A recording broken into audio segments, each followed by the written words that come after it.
Class 9। এখানে আমার প্রজেক্টটার নাম হচ্ছে প্ল্যান্ট মনিটরিং সিস্টেম। এখানে আছে ডিএইচটি সেন্সর, আর এখানে আছে পিআইআর সেন্সর, ব্যাটারি, রিলেটা, এটা হচ্ছে পাম্প, আর এখানে আছে ব্লুটুথ মডিউল। এখানে মাটিটা ভিজে আছে, তাই এখানে যখন দিলাম এখানে সেন্স করলো যে মাটিটা ভিজে আছে, তাই কোনো জলের প্রয়োজন হবে না। আর এখানে আছে শুকনো মাটি।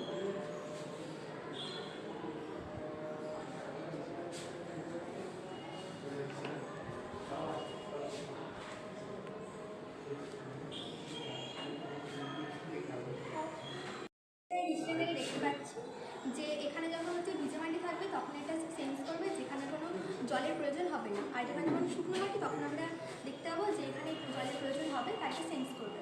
আর এখানে যে পিআই সেন্সার, এই পিআই সেন্সারের কাজ হলো যখন কোনো বন্য জন্তু বা কোনো প্রাণী যখন আক্রমণ হবে তখন এটা সেন্স করবে। এটা এখন ভিজে মাটি, তাই সেন্স করছে যে হচ্ছে জলের প্রয়োজন হবে না।